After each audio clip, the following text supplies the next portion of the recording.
Yeah, very good evening to all of you. So I welcome you all in the third lecture of this series entitled Digital Elevation Model and its Derivatives for Hydrological Modeling. So here in this lecture, I will be covering definition and synonyms of the digital elevation model, then generation processes of DEM, DM online sources, and finally its applications. So let us start with the introduction to DEM. DEM is basically acronym for the digital elevation model, which is nothing but the digital representation of the elevations distributed over the space, or we can say the continuous variation of relief over space, where relief refers to the height of Earth's surface with respect to the datum considered. Just remember one thing: without any datum, the spatial distribution of elevation doesn't mean anything. So for any creation of the DM or for any spatial distribution of the data, a datum is required. With then digital elevation model representation of the is the representation of the altitude or elevation. This is the altitude of the terrain surface. So you can see a matrix of 6 by 6 is shown in the slide, where the numbers are written in each grid. So these numbers are representing the elevation. So 787 centi, this is the elevation of that grid with respect to some datum. So if this surface is combined with the terrain information such as land use, soil type, rock type, or hydrological condition, then it will be called as the digital terrain model. So here we came to the difference between the DEM and DTM. DEM is nothing but the digital representation of the elevation over the surface, over the space, and when this information of DEM is combined with some other terrain information, then it will be called as the digital terrain model, that is DTM. Now one another term comes into the picture occasionally, which is the DSM. DSM is means the digital surface model. This is the very first reflective surface model that contains elevations of natural terrain features in addition to vegetation and cultural features such as building and roads. So any remote sensing sensor captures first the surface spectra. So first thing we can get is the digital surface model, and DTM is the bare earth model that contains elevation of natural terrain features such as barren ridge tops and river valleys, elevation of vegetation and cultural features such as building, roads, and other things. Other these man-made features are digitally removed. So in the picture you can see one red line is there and one slight blue line is there. So blue line is representation of the digital terrain model, and red line is showing the digital surface model, that is the surface reflectance of the top of the buildings or other cultural or vegetation features. So we can say that digital surface model is a superset of digital elevation model and digital terrain model. And remote sensing generally captures the surface height. So the top of tree canopy or building is written, not the bare ground elevation. So first thing we get is the DSM, digital surface model. And if this data is corrected to remove elements which extrude above the terrain height, you will be left with the DTM. Now here are in this slide two pictures are shown. The first picture is showing the digital surface model, where the canopy height and building height and etc. man-made features are shown. And in the second picture, these features are removed and we are left with the bare earth model, which is terrain model.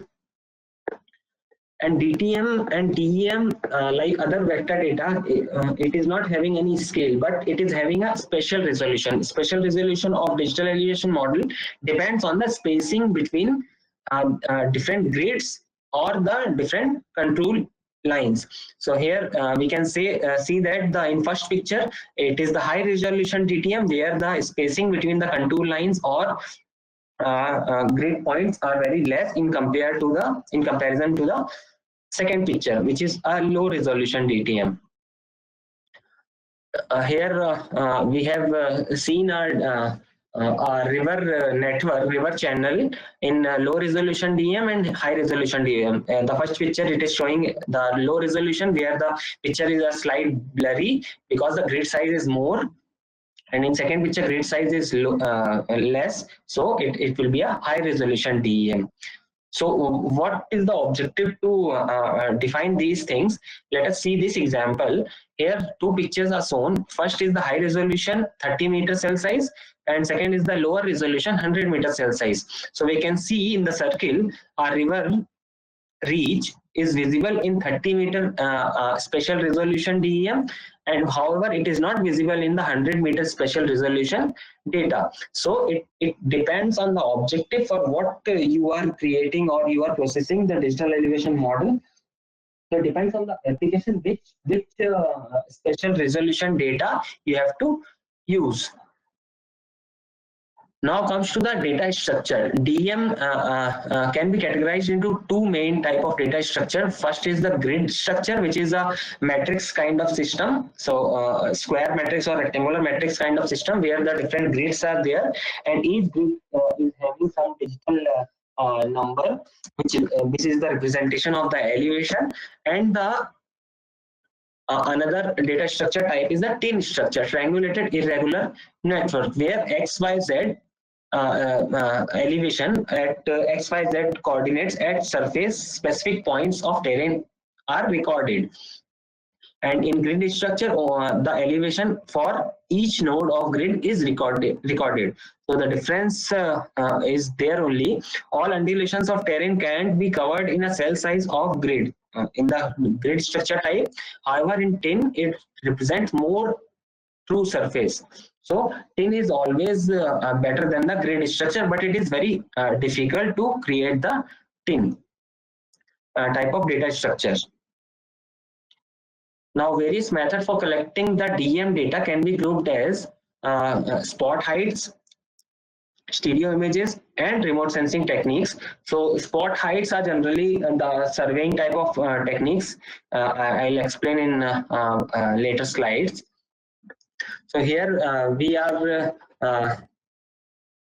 can categorize the generation of DEM in 4 different types. Interpolation techniques, where the points and line data are to be used, then the photogrammetric techniques, and then interferometry, where the radar data has to be used, then altimeter and lidar data has to be used. And topographic parameter can be extracted like slope, aspect, 3D view, hill shading, curvature, flow direction, accumulation, channel network, time area curve, river cross section area, and volume. So we will see these parameters in detail in concurrent slides. Now we'll talk about the generation of DEM. There are 4 different methods I told you. So first method is the interpolation technique, where spot heights are to be measured. So this includes all the methods in which XYZ coordinate of a point can be found. For example, digital levels, theodolite, total station. So these are all the survey instrument where the in that survey the elevation of a particular point has to be measured, and then finally these different points and data has to be interpolated, and finally the topographic map prepared by this method is also and it is also a good and cheaper source for the DEM generations. So for example, this is the texture measurement has to be taken place, and some random points elevation has to be surveyed, and then finally interpolation has to be done and converted into an elevation surface. So with this method it is costly and time consuming to cover the bigger area. So we can't go for the survey for a bigger hectares of the areas. So that's why the remote sensing technique has to be used to cover the larger areas in less time, and it will be cost effective also. So now photogrammetric techniques. So first I'll talk about the DEM generation from stereo images. So stereo images are nothing but the 2 images captured from the different location for the same area. So that means when 2 images are captured from different location for the same area, then in the overlapped area can be seen in 3D, and XYZ for any point can be measure. So if you came across the 3D picture, 3D pictures, how 3D pictures can be created, the directors or the cameramen, there will be two cameras in different position, and they capture the same shot with two different angles and just merge them to create the 3D. So that's how we can see the 3D films. And a live example is that a man with single eye cannot see the 3D. We can see the 3D of any particular thing because we have two eyes. So there is a physics behind that, that is called as the parallax. So based on the parallax system, we can see the 3D. The same principle is applied to the stereo pairs also, stereo images also, where two images are captured from different location for the same area. And stereo images can be aerial, satellite, or radar images. Images taken from aerial platform have very good resolution but can cover the less area because the distance from the Earth surface to the aerial platform is less compared to the satellite or radar images. Satellite stereo image can be acquired either along path or across path of the satellite orbit. And then now I'll tell you what is along path and across path. Across path is the just in the perpendicular of the flight direction, and along path is the along with the flight direction. So if a flight is moving or satellite platform is moving and it can capture the image along the flight direction, then it will be a long path. However, otherwise, if it is moving the camera perpendicular to the flight direction, then it will be a across path image capturing. So across path stereo images are obtained after revisit period, and hence environmental conditions may not be same. If we want to capture the image for the same area where across path technology is not available, so then the image will be captured in the next orbit, but after some days. So environmental conditions may create some noise in that. And then very high resolution satellite generally capture in pan band and multispectral band of visible region. So this is the pictorial diagram of the stereo images parallax system. So first orbital pass is there, second orbital pass is there, and they are capturing the same portion of the Earth with from the two different angles. Then parallax shift between corresponding left hand and right hand image height object will be used to derive the height. So there is a simple mathematical formulations for to calculate the relief measurements from different angles. And these are the sources of stereo pairs. If you want to generate 3D or 3D map or digital elevation model on your own, so you can use the stereo images provided by IIRS, QuickWorld, Spot5, Cartoset, ALOS. There are many sources which can provide you the stereo images in different resolutions.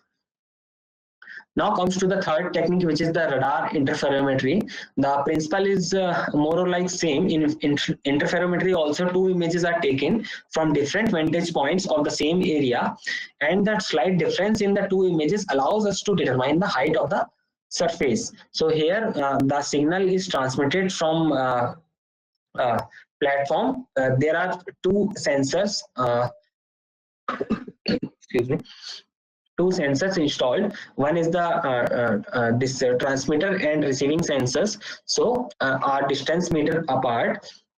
So a transmitted wave is shown in the green color and a received wave is shown in the red color. So receiving sensors are two receiving sensors are there. A slight difference is there between two sensors, that is called the baseline. And the technique to generate 3D images from the Earth's surface: a transmit antenna illuminates the terrain with a radar beam which is scattered by the surface, and two receiving antennas with a fixed separation between them, that is called the baseline, record the backscattered radar echo from slightly different positions. So this I have already explained. So there is also a mathematical this formulations behind this, and the height of the terrain at any point of the earth can be estimated using the above formulations. Now the fourth technique is the altimeter or lidar based satellite remote sensing. So altimeter satellite generally determines the distance from satellite to the earth's surface by measuring the time taken by the radar pulse to travel from the satellite to surface and back to the satellite. So time taken by the pulse. We have already known that speed is equal to distance upon time. So speed of the wave, so speed of the radar wave already we know. If we know the time to get back the signal, so speed into time will be equal to distance. So that's how we can measure the distance from the satellite to the earth surface. So different points at earth surface shows the different elevations. So that's how we can calculate the elevation of a particular point over the earth's surface. And the surface height is the satellite's distance at the given instant from the reference surface. So corrected height will be equal to altitude minus corrected range. So there is some datum has to be used, so then correction has to be applied. The lidar is the technique, the full form of lidar is the light detection and ranging. It is also used as similar to the altimeters to measure the height of given object or terrain features by using laser in place of the microwave radiation. In altimetry, the radar echoes or microwave radiation has to be used. However, in lidar, the laser light has to be used. And the principle is same. The travel time between the satellite to Earth surface and back from the Earth surface to satellite is to be counted, and then multiply with the speed of the light, and it will give you the distance. And then finally, correction of the height has to be taken place. So these are the examples of multiple written from a tree. Lidar has better, much more advantage than any remote sensing technique, because it can penetrate through the different layers. Like from the tree, you can see the first canopy layer, it is showing the written, second canopy layer, third written, fourth written, and last written from the bare earth. So it is showing different amplitude and different.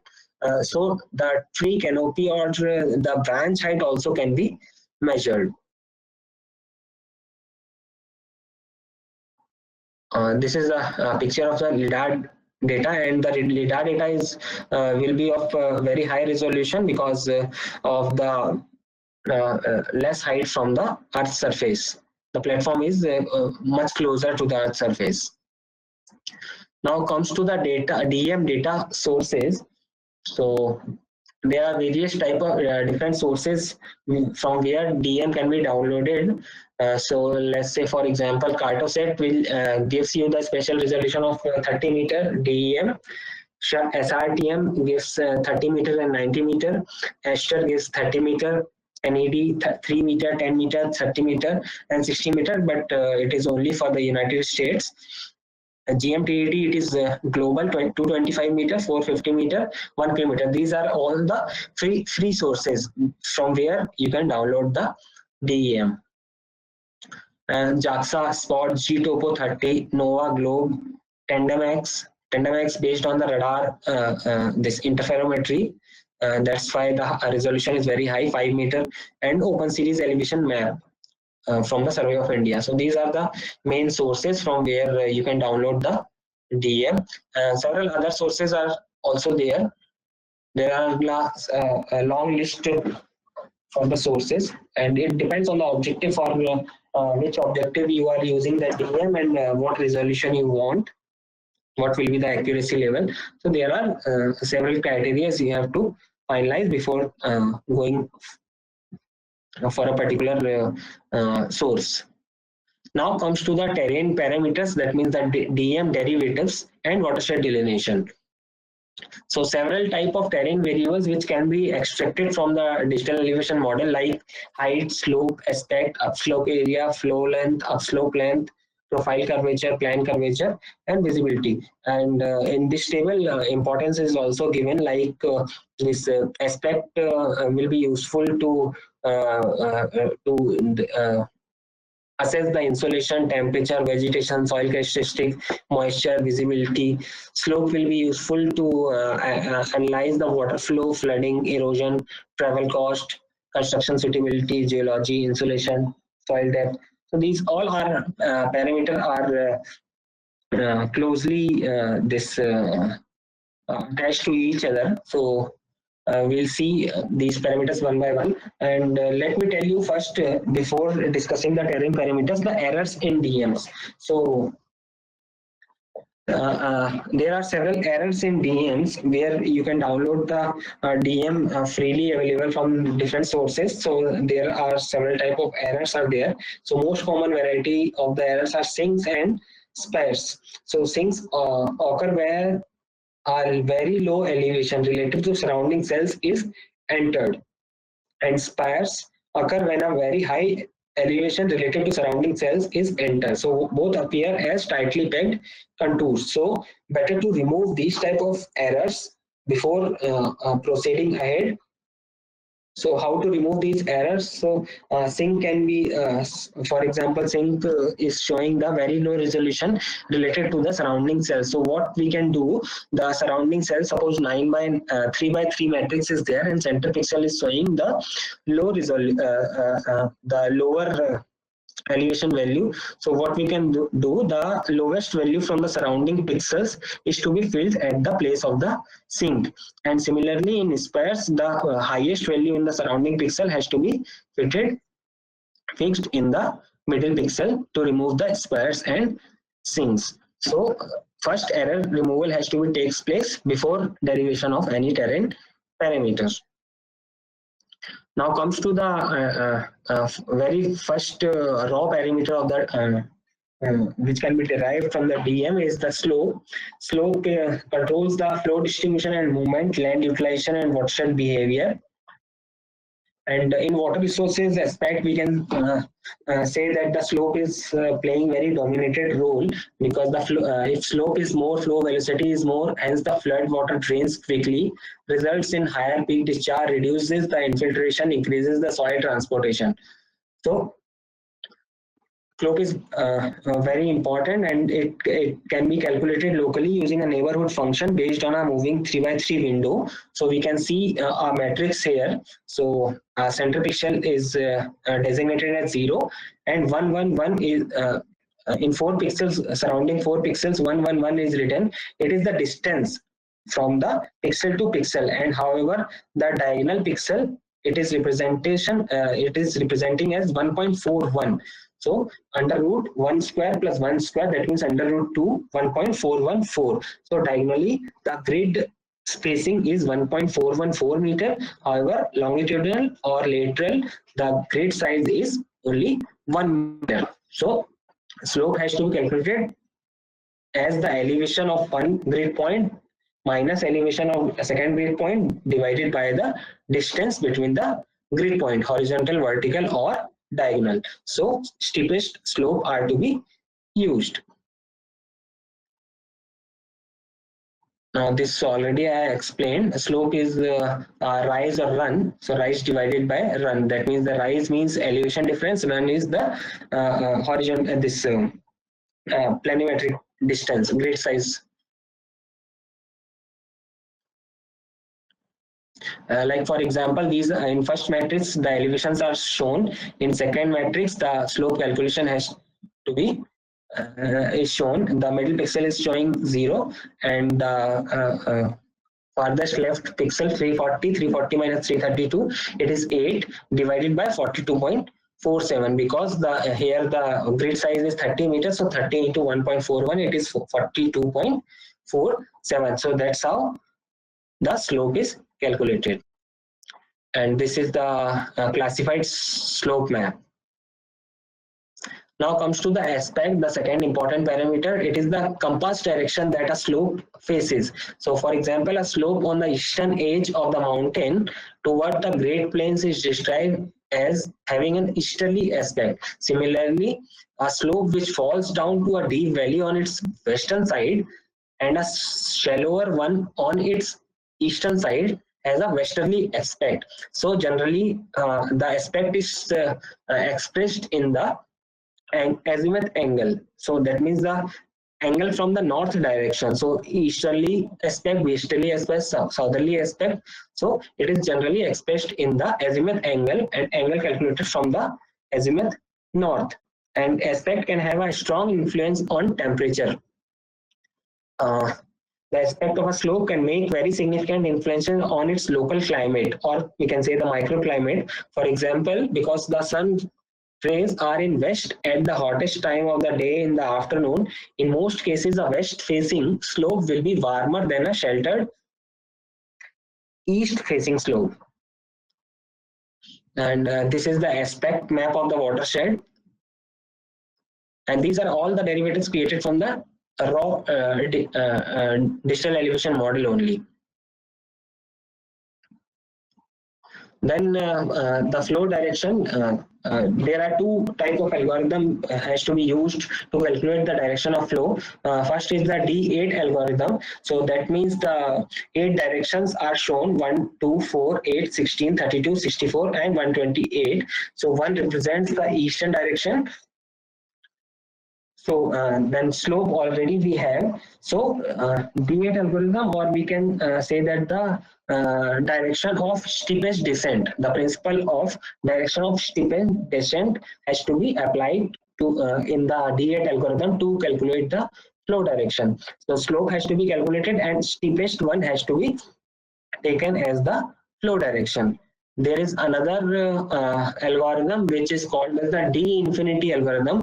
Like in first D8 algorithm, only 8 directional slope has to be calculated. Here in infinite, that means the infinite direction slope has to be calculated. So, or we can say that flow direction angle is determined as the direction of steepest downward slope on the 8 triangular facet formed in a 3x3 grid cell window centered on a grid cell of interest. The resulting flow in a grid is then usually interpreted as being proportion between the two neighboring cells. So that's how the infinite direction can be created. And the steepest direction downslope will be the direction of flow. So generally in our hydrological modeling software and other GIS software, D8 algorithm is only applied. This is the flow direction map of a watershed shown in different 8 directions of the flow.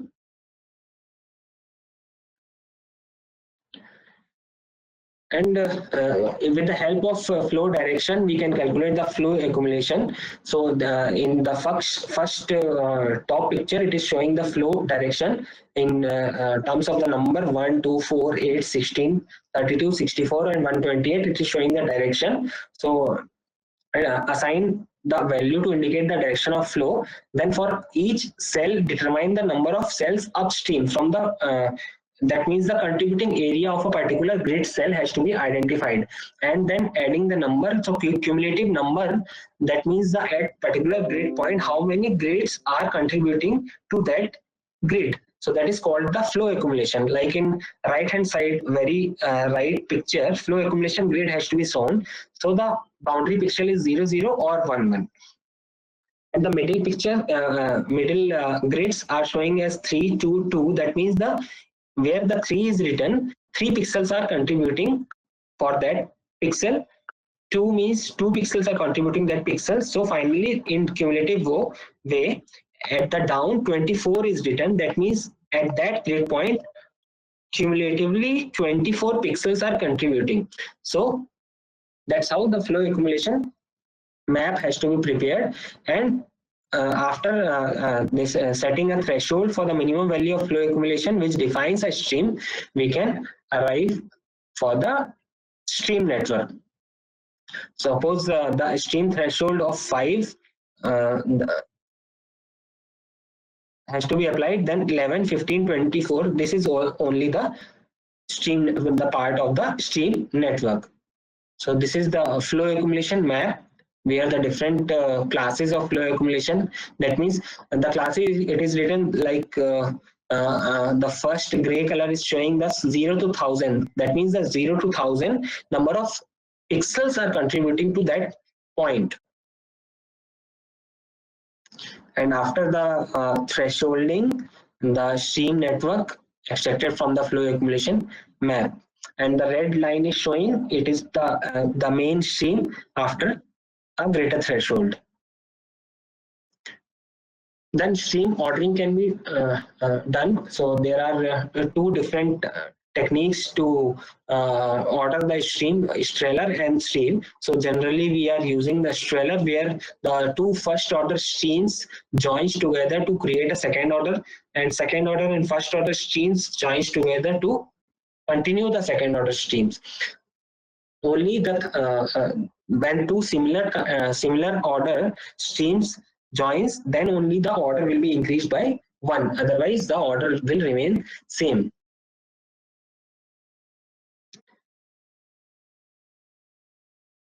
And flow length also can be measured with the help of the flow accumulation and stream network. So this is the flow length map of a watershed, where from the outlet point how much distance is there for each pixel. So this is the flow length map. This is the flow direction map. Already we have covered it, flow accumulation. This is the drainage map. And finally, after the stream network identification, we can create the sub-catchment map, or we can say the sub-watershed map. Now comes to the another parameter, which is the hill shading, where the shadow filter has to be applied. It is the standard linear filter which works in a 3x3 environment, and the value of matrix are as shown. And the main purpose of hill shading filter is that it eliminates the direction. The illumination direction can be varied by mirroring the values of the matrix. So that means the sun's direction or the illumination direction, we can move from a particular direction, and where the watershed or where the this elevation shadow goes. So that is applies. That means it applies the artificial illumination to the DM. As a result, higher parts in DM become more pronounced because they obtain a shadow.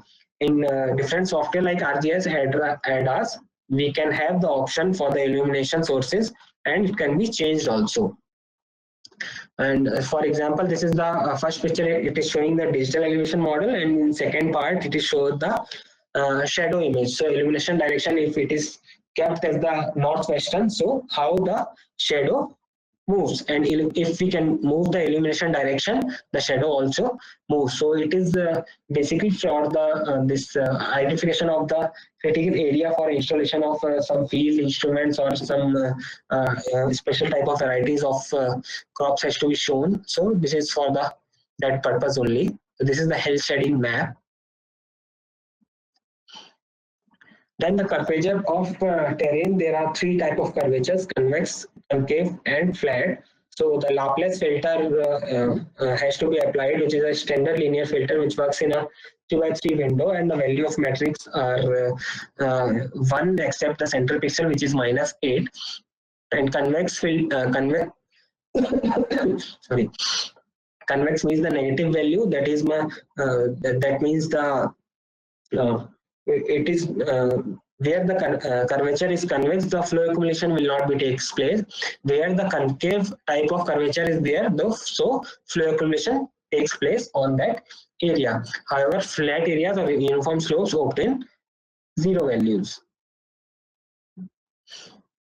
So this is the curvature map. We can see the concave area where the green patches are there. So it is showing the river valley path. And the blue portion is showing the higher elevations where the convex curvature is there. So this is also to identify the stream network and other applications.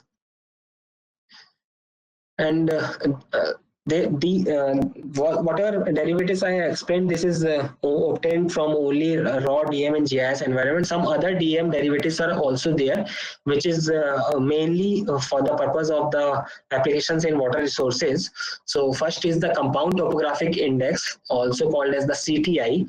So it represents the tendency to accumulate water of a pixel with a low slope angle is greater than one of a very steep pixel. So it shows the tendency to accumulate water. Commonly, it is very commonly used parameter to describe this tendency. So CTI is equal to logarithmic of AF, that means the flow accumulation or the specific catchment area draining through the point, that is the flow accumulation, divided by tangent of beta.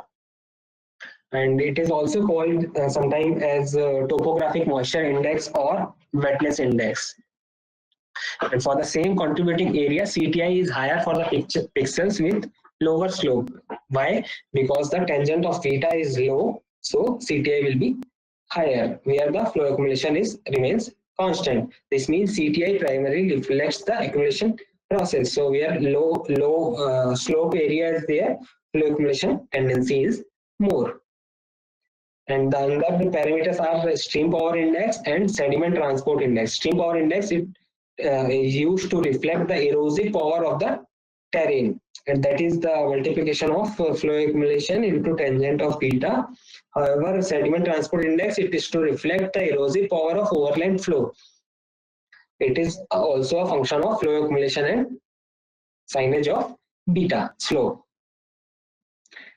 Now some morphometric parameters also can be derived, like drainage density. It is the ratio of total length of all streams of the catchment divided by its area. Stream density, which is the number of streams of given order per square kilometer computed by dividing the total number of streams with area. In drainage density, it is the total length of stream divided by area, and in stream density, it is the number of streams, total number of streams divided by area. And shape factor, it is the ratio of square of watershed length to the watershed area. Channel slope, centroid of the basin. Form factor is the ratio of watershed area to the square of its length. And shape factor is the reciprocal of the form factor. Then compactness coefficient, which is the ratio of the perimeter of the basin to the circumference of a circle with equal area. So that means consider a circle of the area as same as the watershed, and the ratio of perimeter of the watershed divided by circumference of that circle, which gives you the compactness coefficient. Then elongation ratio, which is the ratio of diameter of the circle of the same area to the maximum length of the basin. So here also consider a circle of the same area as the area of the watershed, and the ratio of diameter of the circle to the maximum length of the basin gives you the elongation ratio. How much elongated is my watershed is. Then circulatory ratio, it is the ratio of the basin area to the area of circle having the same perimeter as the basin. And the very classic use of the classic derivative of the DM is the hypsometric curve. Hypsometric curve is an cumulative distribution function of elevations in the catchment. And it essentially a graph shows the proportion of land area that exists at different elevations by plotting relative area against relative height. So in that figure, it is showing the hypsometric curve of our globe. So you can see the elevation meters below the earth surface, that means the below sea level and the above sea level. So how much proportion of the land area or how much proportion of the ocean area represents which class of the elevation. So we can see the highest proportion of the land represents the area from 0 to 1000 meters. And below the sea level, the highest proportion is 23.3. That means the 4000 to 5000 meters. So the ocean is much more deeper than the surface over the earth. So that is the how we can interpret the hypsometric curve. So these are all the derivatives. Now I'll talk about some very brief applications of DEM, digital elevation model. So,